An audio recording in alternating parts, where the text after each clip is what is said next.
Sabal guys students, and this is just a continuation of part 1 because of uploading and many things happened, so I have to upload it separately. So we till now we have solved till 39. Let's start with question number 40, and I just gave you a close look of question number 40 question. Question number 40 says the radius of curvature of a converging mirror. Students, this is a mirror and it is 30 centimeter radius. So can I draw it in my copy? So this is a concave mirror and it is a focus and there is a center, and radius of curvature they have said about 30 centimeter. At what distance from the mirror should an object be placed so as to obtain virtual image? They wanted to know at what distance should object be placed. Object कितनी दूरी पे रखे कि हमें virtual image मिले. Students यहाँ पे देखिए, this is the 0, this is 15 centimetre because half of radius, and this is यहाँ से यहाँ तक आपका हो जाएगा 15 r/2 और यहाँ से यहाँ तक हो जाएगा आपका 30 centimetre. Correct. Now students, you want a virtual image. Virtual image कौन से केस में बनते हैं? In case of concave mirror which is a converging mirror. Okay, because virtual, so it means it should be in between pole and focus, that is in between 0 and 15. So correct option is 0 and 15. अगर आप ये सोच रहे कि इसको converging mirror कैसे बोला जाता है तो देख लीजिए, ये आपका कॉन्केव मिरर है. If the rays of incident light are parallel to the principal axis, after reflection it passes from the focus. So ये कन्वर्ज हो रही है फोकस पे, इसीलिए इसको है ना कन्वर्जिंग मिरर भी कहा जाता है. ठीक है. अब स्टूडेंट्स चलते हैं क्वेश्चन नंबर 41 पे. 41 is your biology question. This okay. 43 question. A converging lens forms a 3 times magnified image of an object which can be taken on the screen. Students, ये converging lens है और which forms a 3 times magnified image. कितनी times magnified image बनाता है? 3 times magnified image. इसका मतलब question number 43, magnified images का मतलब 3. अब स्टूडेंट्स, मुझे ये नहीं पता है कि कॉन्वेक्स लेंस जो है वो 3 टाइम्स मैग्नीफाइड इमेज बनाया तो whether it is real inverted और वर्चुअल इरेक्ट. क्यों? क्योंकि कॉन्वेक्स लेंस वर्चुअल इरेक्ट भी बनाता है जो कि मैग्नीफाइड होती है, और रियल इन्वर्टेड भी बनाता है, वो भी मैग्नीफाइड होती है. अगर रियल इन्वर्टेड होती है तो यहाँ पे माइनस आएगा और वर्चुअल इरेक्ट होती है तो यहाँ पे प्लस आएगा. Okay. Which can be taken on the screen. अब देखिए यहाँ पे हिंट दी हुई है, स्क्रीन पे ली गई है तो of course it is in real and inverted and enlarged. Okay, so what they wanted to know, if the focal length of the lens is 30 centimeter, then what is the distance of the object? Students, if the focal length is 30 centimeter and it is plus, क्योंकि convex lens है, convex lens का focal length always positive, so it is plus. So what about object distance? Students, आपके पास convex lens में formula होता है V/U. V यहाँ पे magnification ये है, V हमें नहीं पता है. Can I write it in terms of like this 3U? Correct. And since we have a formula 1/V minus 1/U is equals to 1/F. So 1/V की V होता है, अभी हमने निकाला, that is minus 3U. So minus 3U minus 1/U is equals to 1/F. So 3U is equals to minus 1. ये minus ऊपर चला जाएगा. Okay. The LCM would be 3U and this would be 3U, so you cancel on 3, that is 1/F. So minus 4/3U is equals to 1/F. और आप F आप जानते equals to 30 centimetre दिया हुआ है, तो यहाँ पे जस्ट मल्टीप्लाई कर देते हैं into 30 is equals to U. ये देखिए यहाँ पे अगर आप 30 रखेंगे, 30 का यहाँ पे क्रॉस मल्टीप्लीकेशन करेंगे तो minus 1/3U and U is minus 40. और आप देखिए U हमारा नेगेटिव आया, it means all sign convention, all rules are correct है. अब क्योंकि हमारे पास U आ चुका है और हमें निकालना है हाइट ऑफ, हमें निकालना है इसमें then the distance of object from the, अच्छा डिस्टेंस ही निकालना है, so it is minus 40. So correct option is minus 40. Student, question number 44. It says कि ये एक सेंटर ऑफ कर्वेचर पे ऑब्जेक्ट रखा हुआ है। आप जानते हैं कि सेंटर ऑफ कर्वेचर पे जब ऑब्जेक्ट होता है तो इमेज कहाँ बनती है, सेंटर ऑफ कर्वेचर पे, same size. So image form is real, correct option. Image form is enlarged, क्या ये इमेज एनलार्ज्ड बनेगी, नहीं, same size as the size of object. Which of the following statement is not true, so this option is not true. Focal length, image is formed at a distance equal to double the focal length, of course double ही होगी ना, क्योंकि focus और इससे double तो centre of curvature, तो ये option भी करेक्ट है। इमेज फॉर्म इज इन्वर्टेड, ये भी करेक्ट है। अब स्टूडेंट क्वेश्चन नंबर 45, इसमें आप लोग हाँ, अब पहले हम फिगर देख लेते हैं क्लोजली और मैं यही बता देती हूँ आपको। देखिए ये रे आ रही है N1, N2 और N3। ये बात तो पक्की है कि ये सारे के सारे रिफ्रैक्टिव इंडेक्स अलग अलग है। क्यों? क्योंकि ये मैंने एक वीडियो किया था, separate video in this topic, और ऐसा ही क्वेश्चन था। उसमें मैंने ये बताया था आपको कि अगर N1 और N2 ये सब डिफरेंट है तभी तो लाइट बैंड होगी। अगर सेम होगा, अगर रिफ्रैक्टिव इंडेक्स ये भी एयर है ये भी एयर है, तो लाइट बैंड ही क्यों होगी, लाइट तो सीधी चली जाएगी, करेक्ट। अब हम क्या देखें, अब देखिए स्टूडेंट्स, ये वाला जो एंगल है θ1, ये आपको बड़ा लग रहा है एज कम्पेयर टू दिस θ2, और फिर भी आपको यकीन नहीं हो रहा, तो आप ऐसा कर सकते हैं। देखिए लाइट यहाँ पे गई, ये सीधी लाइट कहाँ जाएगी, ऐसे सीधी जाएगी, है ना, कैन यू सी राइट। अगर इंसिडेंट रे है तो वो ऐसी सीधी जाना पसंद करेगी लाइक दिस, लेकिन क्योंकि वो डेविएट हो गई इन दिस पार्ट, तो इसका मतलब this N1 must be rare और N2 must be denser. Okay, ये मैं बना देती हूँ आपके लिए, N1 और N2। ये हम सॉल्व कर रहे हैं क्वेश्चन नंबर 45। तो स्टूडेंट्स देखिए, ये आपकी है लाइट और कुछ ऐसा फिगर बना हुआ है, कुछ ऐसा बना हुआ है। तो देखिए बेंडिंग तो हुई है, this is θ1 and this is your θ2। अब आप देखिए, अगर ये लाइट बैंड, ये लाइट अगर जाना चाहती तो ये सीधे सीधे ऐसे निकल जाती, क्योंकि ये टूवर्ड्स द नॉर्मल बैंड हुई है। इसका मतलब ये हुआ कि N1 is less than N2, क्योंकि रिफ्रैक्टिव इंडेक्स ये रेयर मीडियम की तरह काम करेगा और ये डेंसर मीडियम की तरह काम करेगा, तभी तो light towards the normal band होगी, करेक्ट। सो इन दोनों से तो हमें ये पता चल गया कि N2 is greater than N1। अब आगे आते हैं, अब तीसरे वाले में भी वही चीज देखिए, अगर आपको समझ हो, मतलब ऐसा दिख रहा हो वहाँ पे कि ये थीटा देखिए ये छोटा है और ये इसके कंपैरिजन में बड़ा है, पर फिर भी आपको नहीं समझ में आया तो एक सिंपल सा काम कीजिए, ये लाइट आगे फॉरवर्ड कीजिए।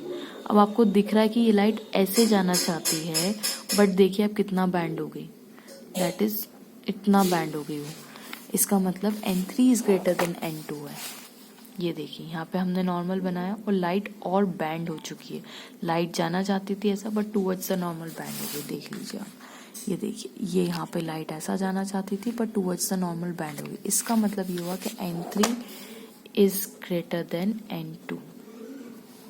ओके, देखते करेक्ट ऑप्शन कौन सा है। एक याद, क्या N1 N2 के बराबर है, नहीं है, क्योंकि लाइट बैंड हो रही है। क्या N1 ग्रेटर देन N2 के, N1 ग्रेटर देन N2 नहीं है, जबकि N2 ग्रेटर देन है N1 से, रॉन्ग ऑप्शन। N2 क्या ग्रेटर देन है N3 से, क्या N2 ग्रेटर है, नहीं है, N2 लेस है N3 से।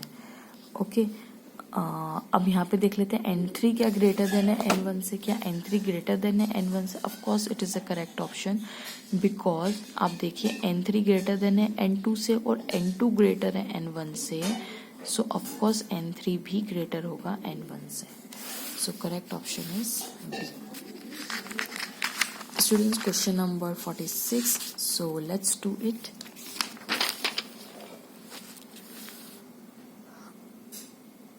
Okay, fine. Question number 46 says, if a refractive index of medium A is, this is the refractive index with respect to air, okay, refractive index of medium A is 1.5, this is 1.5, and refractive index of B with respect to air and that of medium B is 1.33. तो बताइए, if the speed of light in air is this, what is the speed of light in medium A and medium B? Very simple question.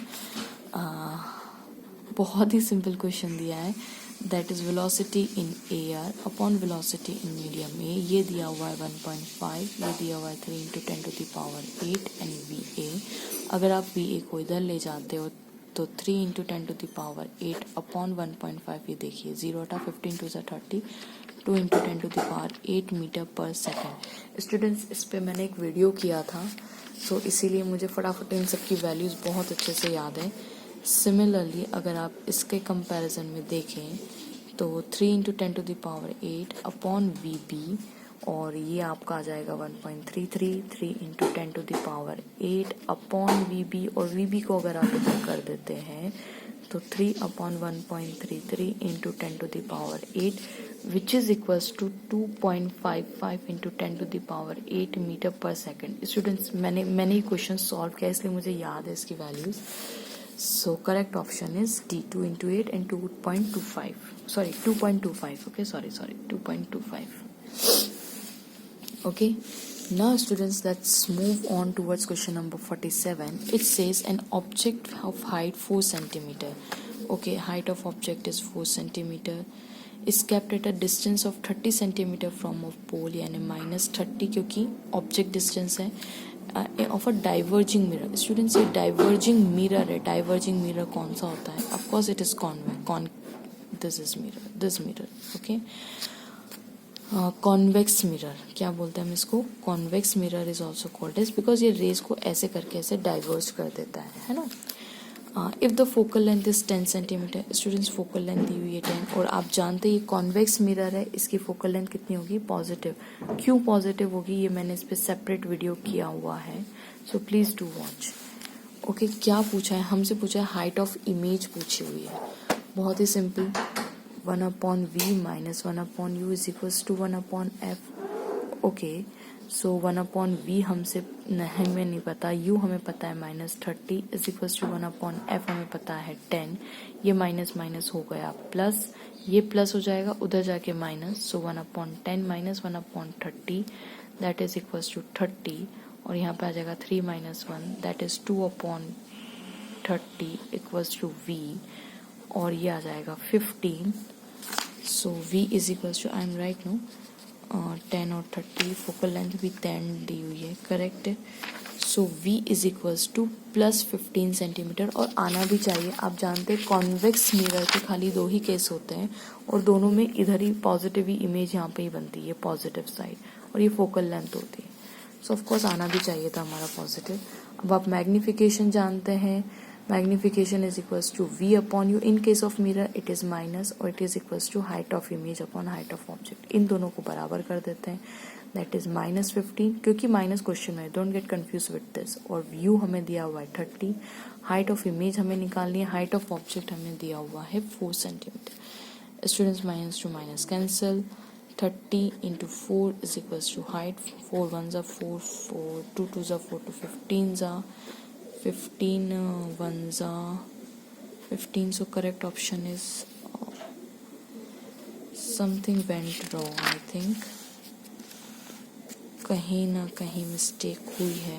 focal length of the mirror is 10 if an object is kept, okay,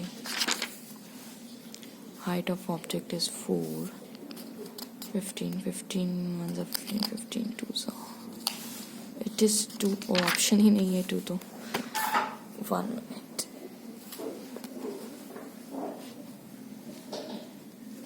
ये भी सही है।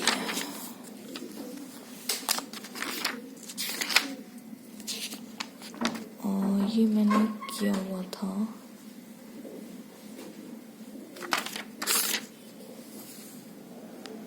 Okay sorry, I did one mistake over here.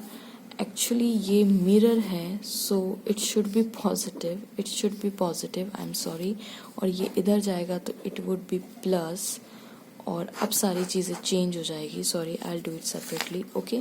क्योंकि ये mirror formula है तो यहाँ पे प्लस आएगा एंड माइनस उधर गया तो plus, and the sorry so v, sorry हाँ, 1/v इज इक्वल्स टू 4/30 आ जाएगा, ओके, बिकॉज ये आप एलसीएम लेंगे तो 30 आएगा और 4/30 हो जाएगा, है ना। LCM 1/v is equals to 1/10 plus 1/30, so LCM would be 30 और 3 और 1 4, okay, so v is equals to 30/4 and what about magnification is equals to -v/u is equals to height of image upon height of object. So it is equals to v कितना होगा 30/4 upon u कितना है -30 which is equals to height of image upon height of object is 4। अब students आप कर सकते हैं, students यहाँ पे प्लीज आप सॉल्व कर लीजिए। दैट इज 30, ये 3 + 1 और ये आ जाएगा 1/v। ओके, ये 1/v। सो 3 + 1 4 आ जाएगा। ओके, अब यहाँ पे आप देखिए ये माइनस टू माइनस कैंसिल। सो 30/4 इंटू 30, ये 30/4 डिनोमिनेटर में। ओके, मीन्स 30 यहाँ पे आ जाएगा is equals two into 4 height of image. So 4 to 4 cancel, 30 to 30 cancel. So height of image is भी 1 centimetre and it is positive, तो आना भी चाहिए था पॉजिटिव। और ये देख लीजिए स्टूडेंट्स, बाकी के क्वेश्चन मैं आपको नेक्स्ट वीडियो में करती हूँ because it is long now and it will not upload. So thanks for watching.